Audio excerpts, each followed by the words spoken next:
Hi, everyone, and welcome back to what will be episode 24 of the Build Your Purpose podcast. I'm your host, Tom Hicks. I'm a conservationist, adventurer, and speaker. The podcast is intended to be a tool for you to get the lived experience of purpose-led people so you can head out there and live a life that excites you. And my guest this week sums up this intention incredibly well. She is one of only 750 people ever to climb all of the 7 highest mountains on all 7 continents. She's a fundraiser, speaker, and leader with multiple successful treks on Kilimanjaro and beyond. We speak about the journey from a life that was seemingly all set out in front of her to then a huge pivot and landing as one of the world's leading mountaineers and speakers. This conversation was fantastic and I really enjoyed it, and I know you will too. And so, without any more delay, it is time to welcome the brilliant Jo Bradshaw to the Build Your Purpose podcast. Jo Bradshaw, welcome to the Build Your Purpose podcast. Thank you very much for having me, Tom. It's great to be here. Oh no, it's a pleasure. The pleasure is all mine. I know we've been trying to get it in the diary for a while, but I know how busy you are, and we're going to dive into all of the incredible things that you've been up to, and obviously things you've got coming up in the near future too. But we're going to start the conversation the same way we start all conversations on Build Your Purpose, with the intention of finding out what drives you, what makes you tick, what motivates you, and that's by asking you, Jo Bradshaw, what is your purpose? That's a very good question, because I think purpose can be individual things. So my life purpose is to stay alive as long as possible. When I hit 50 5 years ago, I had oh my God, I only have half my life left. I have a lot of living to do. So I think my purpose for life is to be happy, whatever happy looks like. And I'm quite often asked about the word success. And to me, happiness is success, whether, whatever I'm doing. So yeah, happiness. Awesome. Is my purpose. Yeah, that's such a very deep question It's a deep question, isn't it? And yeah, for clarity, for everyone listening, it's currently like 9 a.m, so it's maybe a big question to start the day. But in terms of happiness, then being your purpose, what is it that makes you happiest? Being with my dog Monty, I'm sat at home in Salisbury at the moment. He's under my feet, my desk.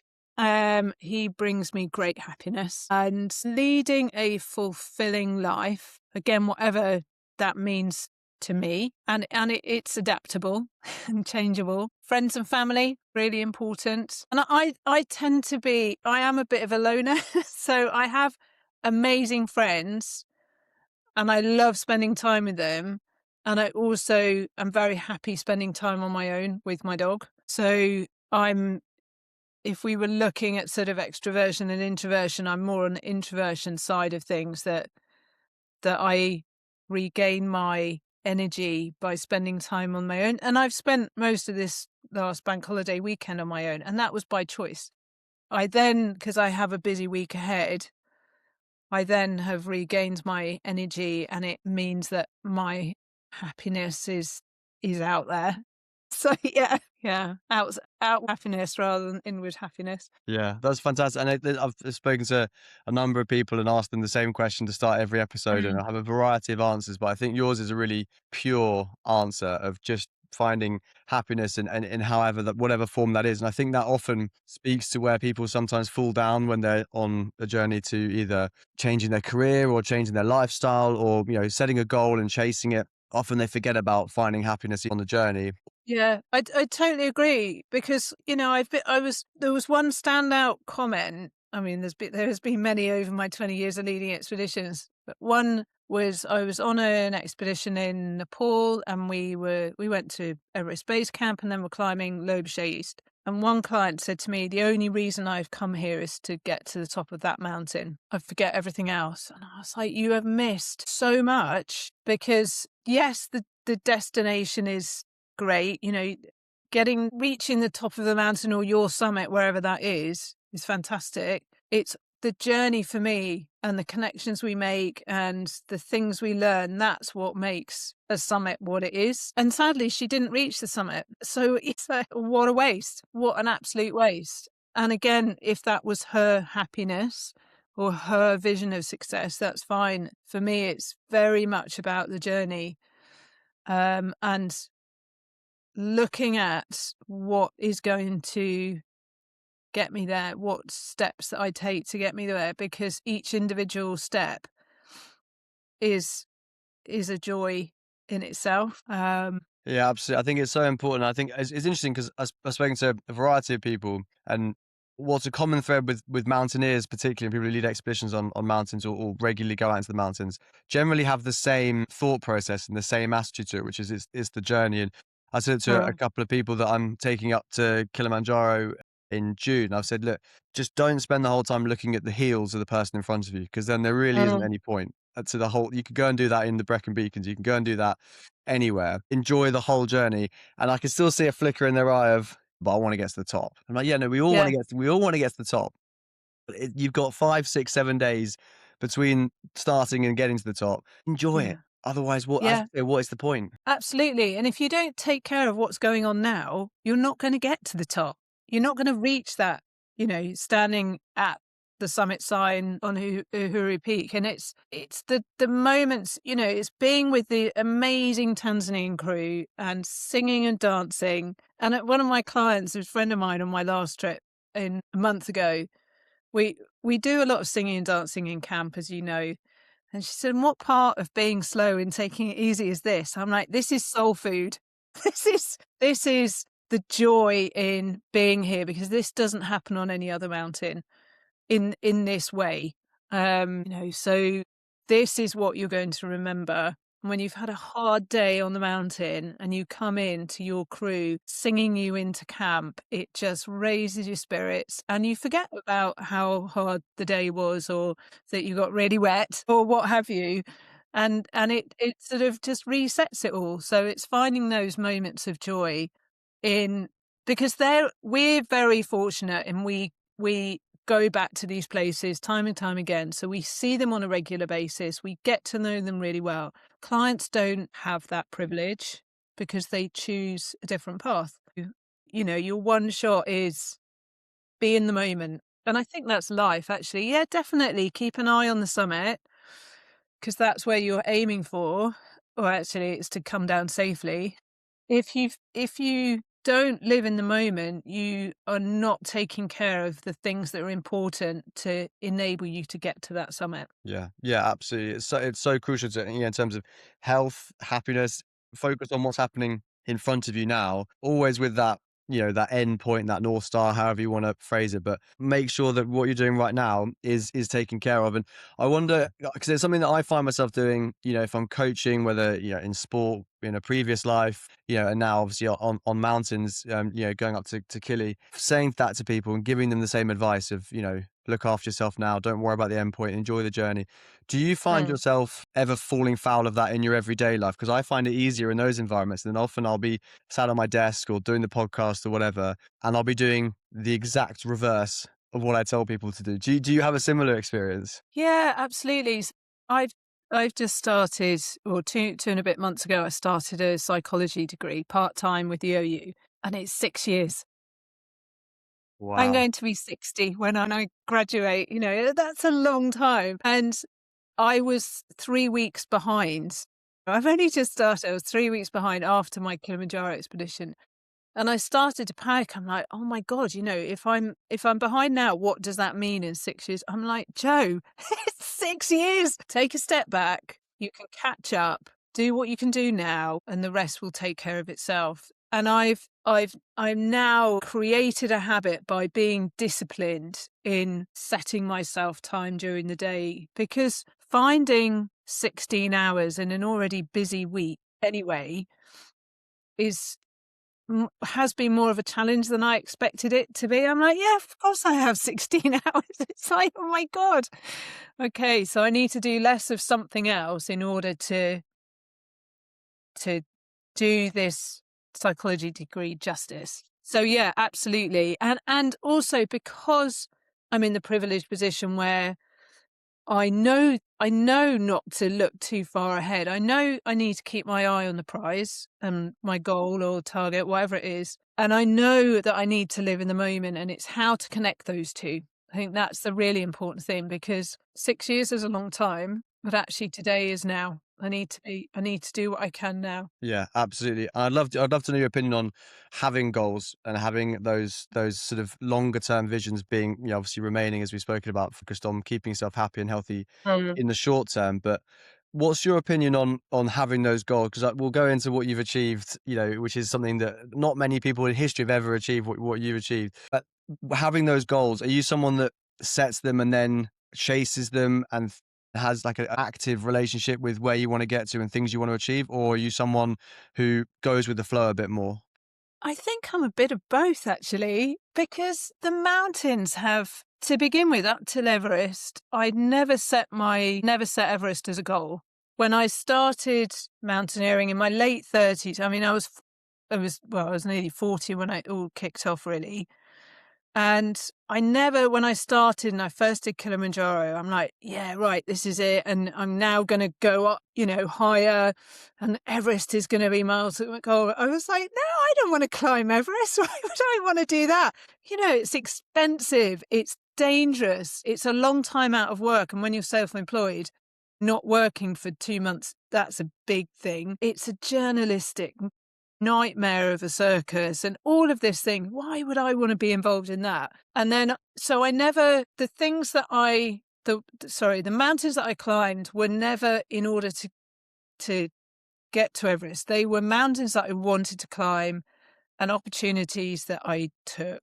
Then Everest was a byproduct of that. Whereas more recently, I sort of made the decision 3 years ago to really cut down on the number of expeditions I lead each year in order to do other things in my life that are going to take up time and energy.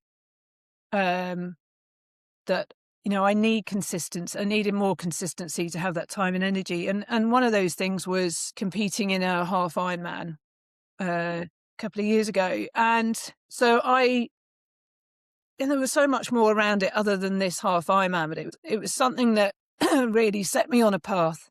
Lots of other things that I needed to change, or I wanted to change in my life. The menopause was sort of kicking my ass. I wasn't recovering as well, coming back from expedition. I wasn't enjoying it as much. So I think I was using the half Ironman training, which needs consistency if you want to give it some beans. I was using that probably as the peg to hang my hat on, but actually it was everything else around it that was important as well. And so that type of goal, yes, I absolutely worked towards, whereas Everest was a much more organic goal, I think. And it wasn't until it became a thing at the beginning of 2014 that I was like, right, eyes on the prize. How am I going to do it? Because it's expensive, it's big, it's dangerous. And I had all the skills I needed to be on the mountain. I'd earned my place on the mountain with all the other things that I'd done. It's like, how am I going to pay to get there?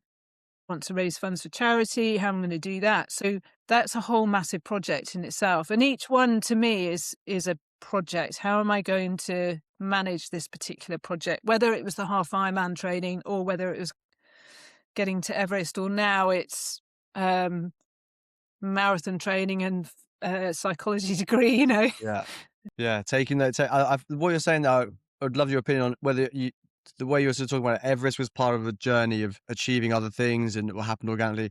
And it sounds as if the half Ironman, was more for you personally because you Yeah. wanted to reset personally in what you were doing. And Everest and building the career that you've built was more sort of professional. And then the Ironman was more for you. Would that be right in saying that? Yeah, absolutely. Yeah.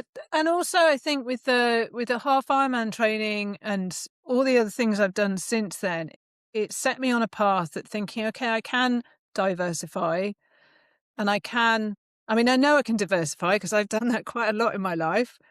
And it gave me a bit of a kickstart of the, even when you're in your 50s, you can still challenge yourself and do new things and learn new skills and still be active and really manage my menopause muddle, as I called it, because I was at the stage during the menopause where I thought, if this is what I'm going to be like for the next 50 years, I don't think I really want to be part of it. It was a really, really challenging time. So I was like, well, how can I kickstart myself out of this? I'm very much one for reframing, and and I'm very good at outwardly doing that for clients on the mountains or in leadership development. It's like, right, how can I take my own advice here? How can I really do something about this? Because my current state is not how I want to live the rest of my life. And not just for me, for anyone around me as well. I was a very different person for a number of years. Yeah, it's really tough that. I think what's incredible is when you're faced with a challenge like like the menopause, but you said then it was really hitting you for six and you were struggling.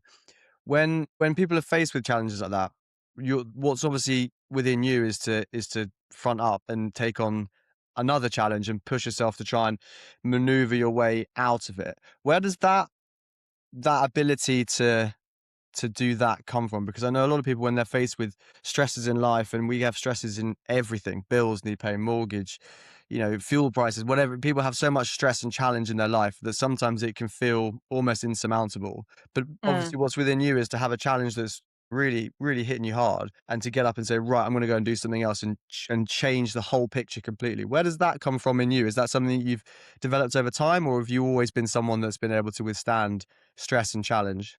It's definitely something that I've built up to. And my mum and I were talking about this the other day. I was introduced to a book called Who Moved My Cheese? It's absolutely brilliant. My cousin introduced it to me, and I do a lot of leadership development, and Keynote talks about change and about our mental attitude to change, and whether we get stuck in well, that's changed, I don't want to know what's on the outside, I don't like change. And change happens every day. The clouds move every day, temperature changes every day, what goes on politically changes every day, and it's how we adapt and pivot. And I think when I wasn't that great at change in my early years, and because I was very set on what I wanted to do with my life, which was work with horses, be a farmer or farrier, have children, live a different outdoor life. And it was heading in that direction until my mid-20s, when the sort of the wheels came off and I needed to pivot.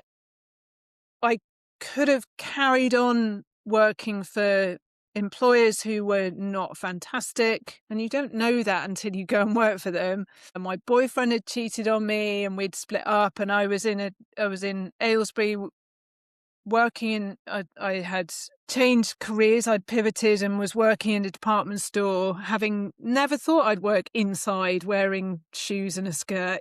I'd spent the last 8 years of my life working outside and mucking out horses and riding competition horses. It was amazing. And I was at this stage where I was like, okay, so either I can be miserable about the rest of my life, or I can do something about it. And I think that resilience has also come out from my parents, who are both. My dad had a great saying of, if you want to do something, just say yes now and work it out later. So I was around that environment growing up, and I went to boarding school since I was 7. That presents challenges, yeah.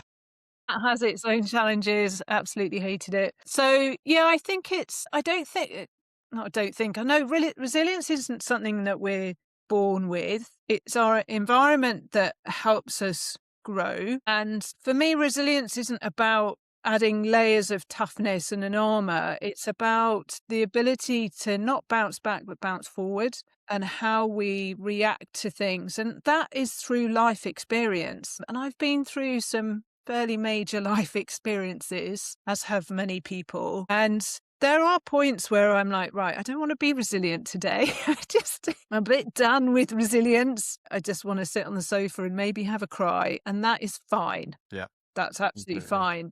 And then there are other days, like when we're on expedition, where we are dealing with things in very dynamic nature and you have to deal with them as they come to you. There's no sitting on the sofa and crying when things aren't going according to plan, or you have to change things, or, suddenly something happens. It's like, okay, now I need to step up and I can go and sit on the sofa and cry later. But for now, I need to be in this position where I'm supporting myself and I'm also supporting my clients around me. What you're saying there speaks massively to what I spoke with Raj Joshi about around Mm, Christmas time, where he was likening resilience almost to a muscle, where you yeah, stress it and you work it out, but you have to have that safe space. You have to have that recovery time. yeah, If you're absolutely. if your muscle's constantly stressed, or your body's constantly stressed, or you're constantly pushing yourself to have to be that resilient person, as you say, have to be that leader, either leading yourself or leading the Yeah. team in a stressful environment, you're just going to break. You have Mm, to have that time where you just decompress and recover. And I'd love to get your opinion on people that you've climbed Kilimanjaro an enormous amount of times, and you've led numerous people into these environments that are completely alien to, people that work in accounting or teaching, and then suddenly they're 5,000 meters up on a mountain in Tanzania. When you see these people pushing themselves, do you often think that people don't prioritize actually having that safe space? People are always on the grind, so to speak. Do you find there's a common thread that people just, even everyday life or on the mountains or both, just don't ever have that time to just switch off? yeah, yeah, and I totally agree with what Raj was saying about, being able to give ourselves a bit of a break. If you're, on a mountain, if you're constantly pushing, you're going to burn out. And then that causes issues in itself, that you're not thinking clearly, that you don't have the energy. And in my very early leading days, I'm like, I have to give everybody everything, and, I have to be everything to everybody. And on my second Kilimanjaro, that just backfired on me massively. And I became really sick because I had been doing everything that I was encouraging my clients not to do. So I was the one bouncing around like Bambi. I was the one sort of pushing the pace and all this. And I became ill, and I pushed myself into quite severe altitude sickness. And on summit day, the doctor sent me down.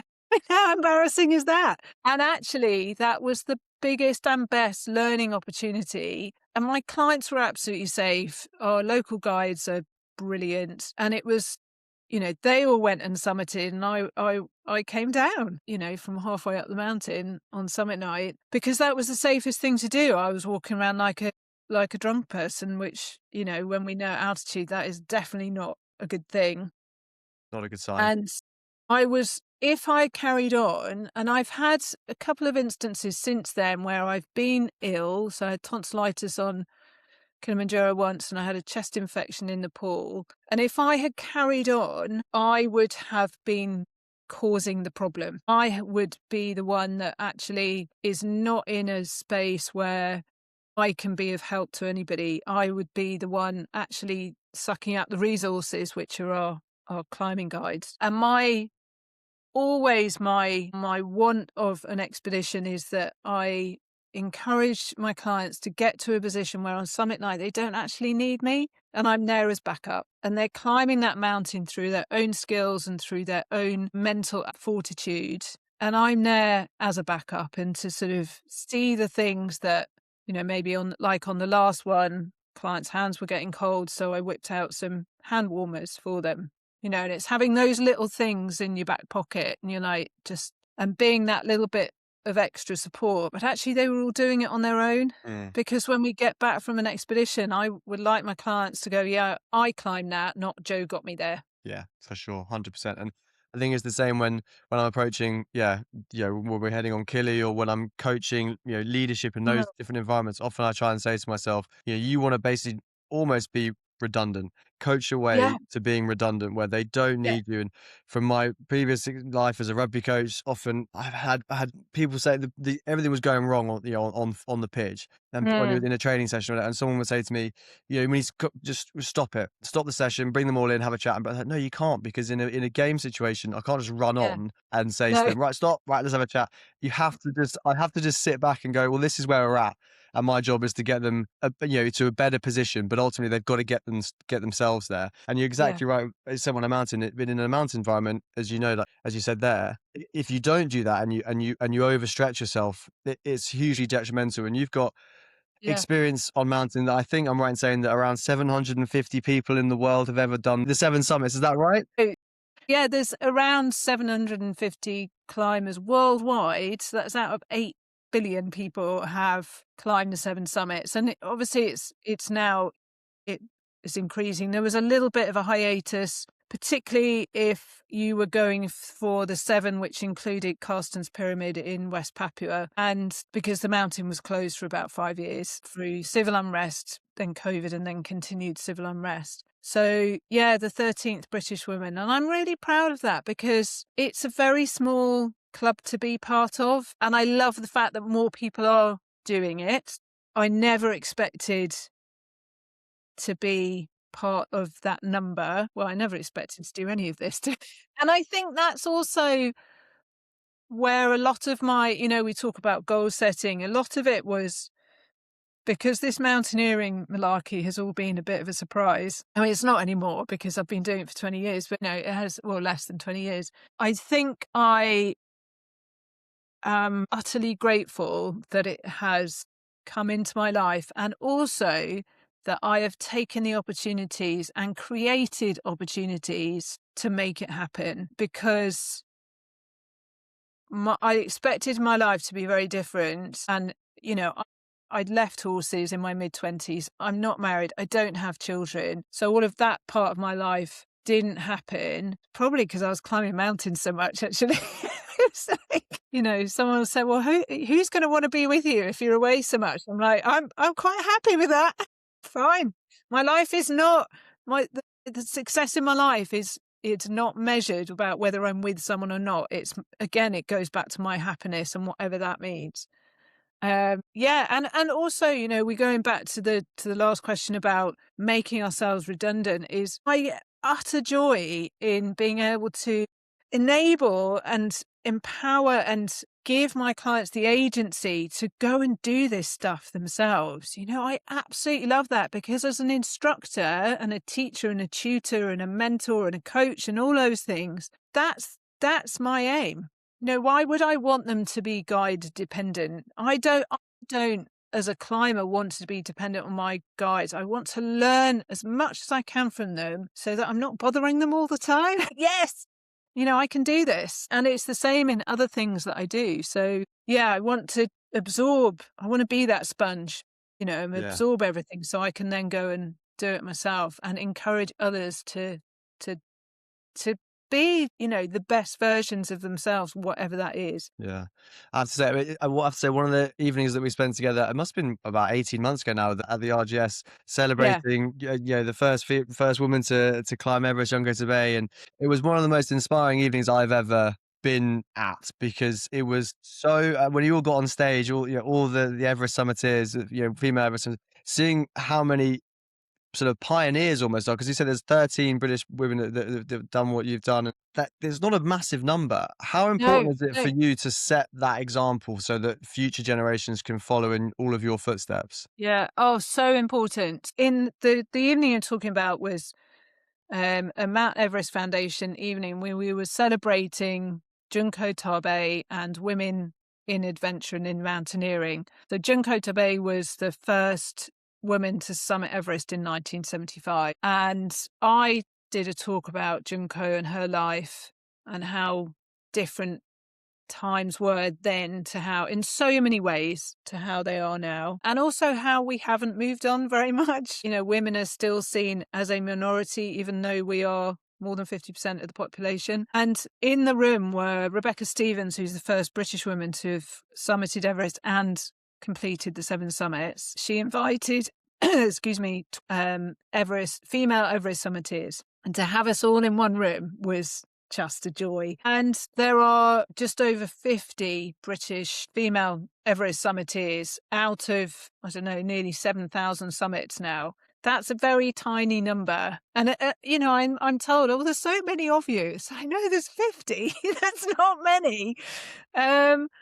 And I read a quote from somewhere which fits so nicely into what we're talking about now, is being the reason why other women or people think or know they can do it. So part of the Junko Tabei celebrations last year, I led an expedition to a mountain in Nepal called Yala Peak, which Junko and a small team from her climbing club had climbed 2 years after her Everest success. You know, Yala Peak is a 5,500 meter mountain in the Langtang Valley, and it's an innocuous mountain. Nobody can work out, even her family don't know why she'd chose that particular mountain. It's not well known. It's not even these days hardly climbed by anybody. And I put together a team of 15 women, including myself, ages from 29 to 71. So there are daughters, mothers, sisters, aunts, mothers.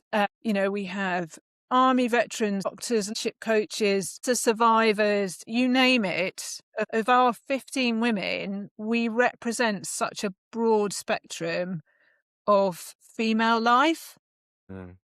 And that's, again, you're talking about my purpose, is for that expedition, yes, I wanted the women to be able to summit this mountain or get to their summit, reach their summit, but also by us doing this, and we weren't doing anything groundbreaking, we weren't doing anything dramatic or, sort of really out there. We were climbing a 5,500 meter mountain, which not many people have climbed, and that wasn't the reason for choosing it. It's just that one that Junko had climbed. And it's encouraged other women to go, I wonder not what my Everest is, but what's my Yala Peak? Because Everest can seem too big sometimes. And so many people talk about climb your Everest. And I say that as well. It's like, whatever your Everest is, but actually, what's your Yala Peak? What's your lesser known goal or your lesser known summit, no matter what your age is? And yeah, I would like to feel that by doing what I'm doing, I'm encouraging others to take that one step more. Yeah, absolutely. It's such a great message. And as you say, yeah, sometimes when you use phrases like, climb your Everest, or these things can seem insurmountable, for want of a better phrase, sometimes. And it is such an important thing to have that actionable element to inspiration where people can go, well, I'm never going to get to Everest. I don't really want to go above 8,000 meters.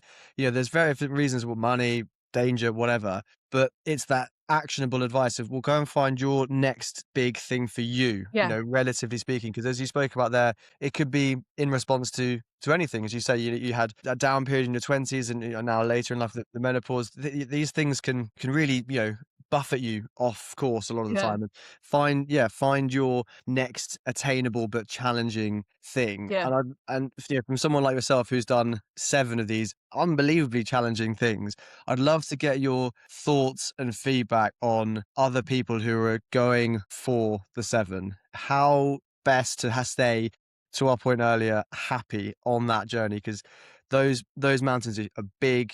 Yes, it's the 7 highest mountains on the 7 continents. It's expensive. It's tough. For someone like yourself who's gone and done it, what advice would you give to somebody who's going for that specific goal, but equally a goal that feels equally as challenging in any other walk of life? Yeah. First of all, expect for it, you may have a plan A.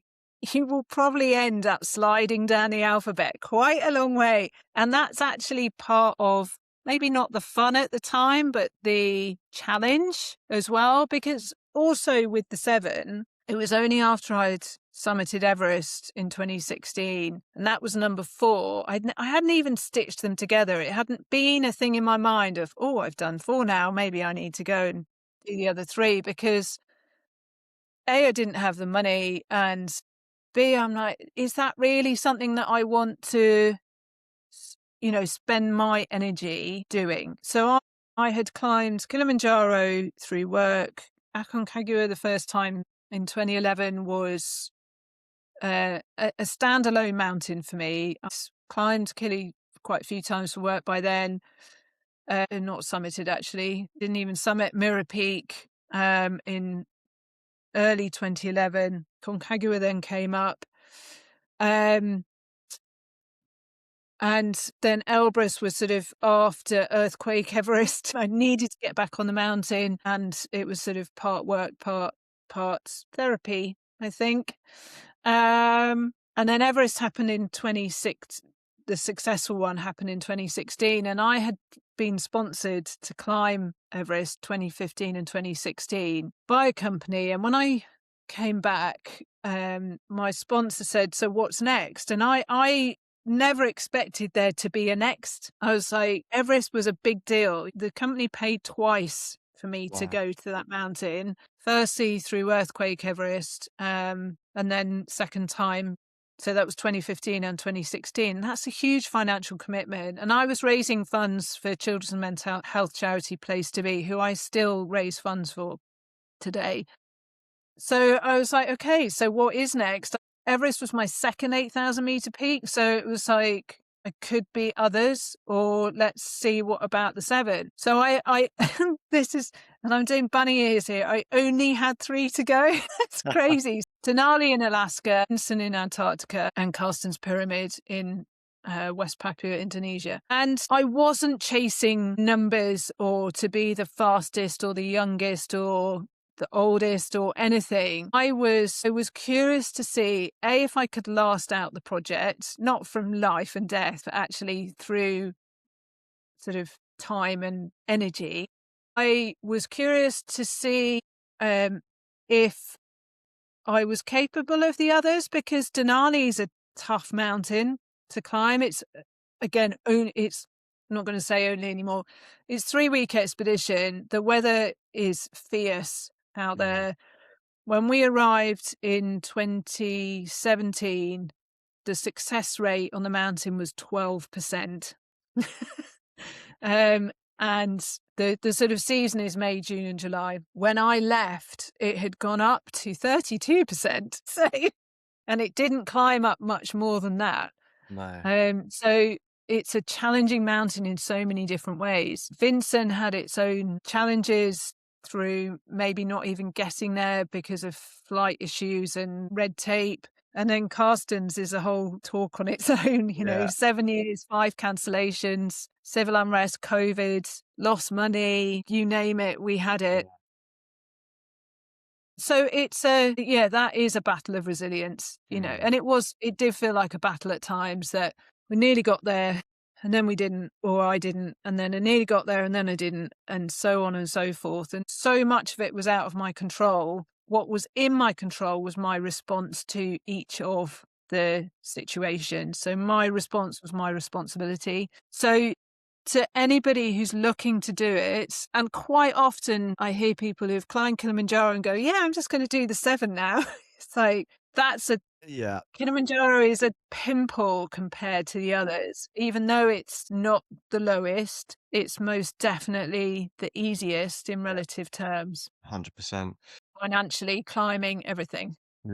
Yeah, completely. Yeah, I mean, that's why I think it's so inspirational to speak to people like yourself who've done such a variety of climbs, and then obviously gone and and done the 7. I'd love to know, how did it feel when you finally got that 7th summit and got back down to base camp? What was that feeling like of knowing you've done something you've been trying to do with various setbacks for such a long period of time? Was it elation, or were you sort of just calm? What were the emotions like? Well, it was quite funny, because out of all the things to happen, when we had a Starlink box, or whatever you call them. We had Starlink at base camp, and I remember, because we left for summit at sort of 3 a.m, which was early evening the day before here in the UK, and I did a video and sent a message to my mum and my friends going, we're going for summit, and I put it up on Instagram, and catch you when we get down. And I had a tracker on me so people could track me throughout the time I was on the summit. And it was a 4-hour 15-minute climb. Out of all of the expeditions, you land at base camp and then you do this rock climb, come back down, and the helicopter out again. It's in essence the most ridiculous of the 7. And we were coming down, having summited, coming down, nearly back at base camp. We get a radio call from base camp saying the generator's broken, so we don't have any comms. I was like, oh, no, I've told everybody where I am. They'll have seen me on the tracker. For some reason, the satellite phone that our local UK guide had wasn't working. And we had backup. You always, We always have more than one level of communication. So I managed to get a message to my mum to say that we were okay. And the generator was down all afternoon, which was brilliant, because what it meant was that we came down from the climb, and rather than all of us, and there was me and climbing partner Dan, guide Robin, and our 3 local team who are incredible, rather than us all going on our phones and being very insular,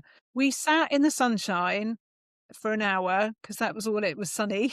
Yeah. And we sat and talked, and we drank coffee, and we shared stories. And that would not have happened if we'd had Starlink, because we would have all gone on our phones. And I think that, for me, that was just the perfect end. It was like Carsten saying, you've got to remember this, not from telling the world, but actually celebrating with the people you have just climbed with. And it was magic. It was magic. And then it started raining, and then they got the generator going. So it And you was got, fine. yeah.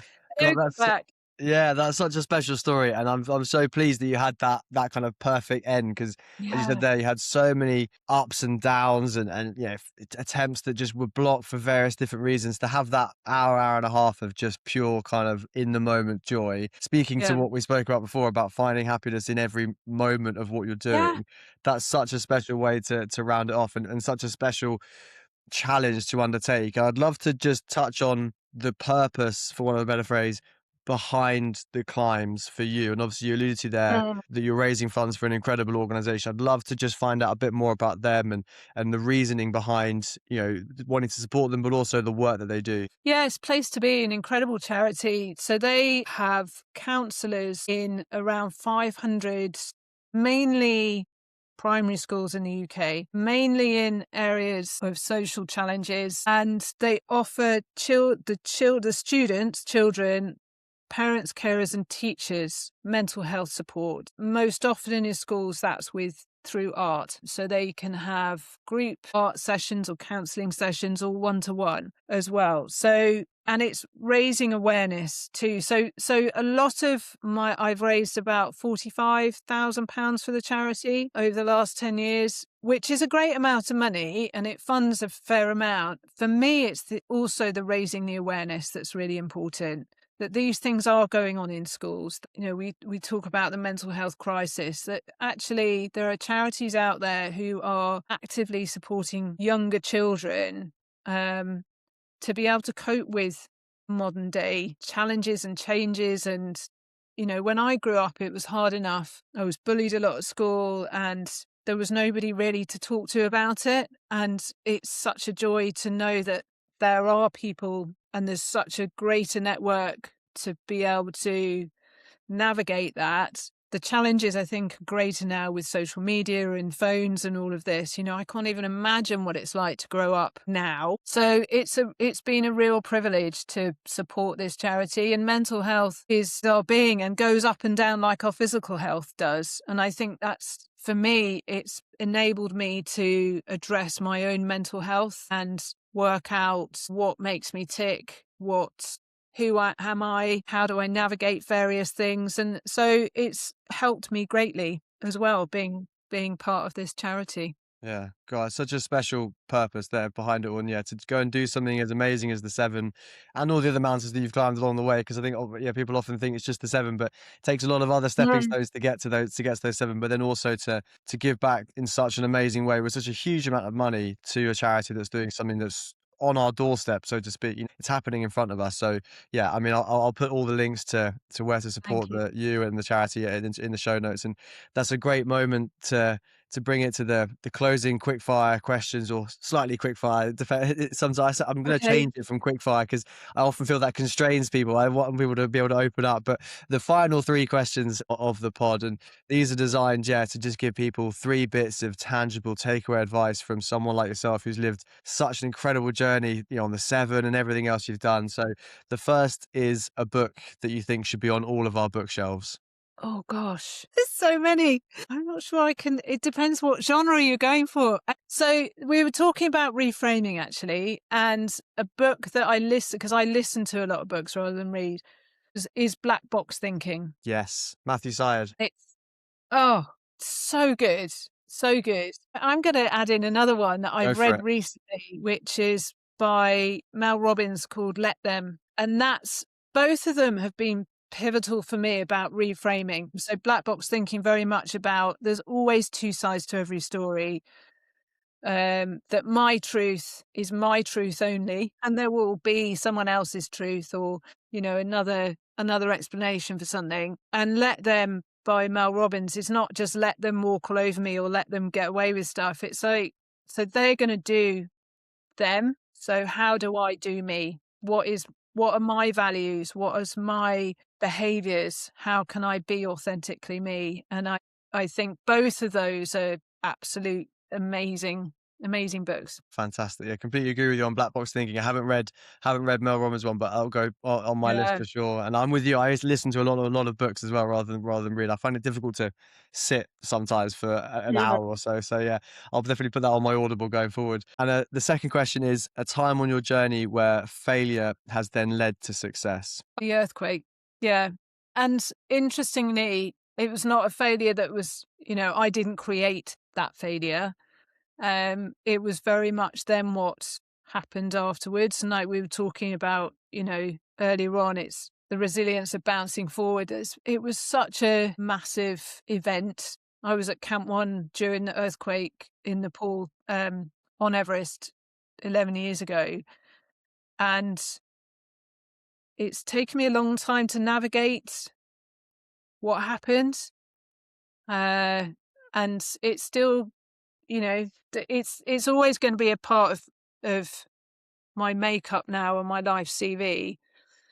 And I, even through my darkest times through the menopause and actually post-earthquake, I've always thought when I wake up, I am so utterly grateful to be alive, because it could have been a whole different scenario, and that I have been given a second chance, that I need to do justice, because those that lost their lives during the earthquake didn't get that. Wow, that's an amazingly powerful answer. Thank you so much for sharing that, because that was, it must have been just, well, obviously all the stories you hear, how horrifically traumatic that was, and obviously you were there, in the middle of it. So yeah, and amazing that you came out of it with a positive purpose, to have that second chance. It's incredible. And speaking to that and the lessons that you've learned along the way, the third question I ask everyone is to think of a couple of pieces of advice that you have picked up along the way that you now know that 20-year-old Jo could really have done with knowing. So yeah, what would Jo now say to 20-year-old Jo?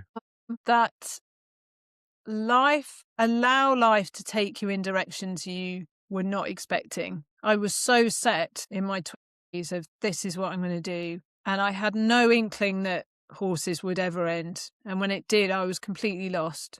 And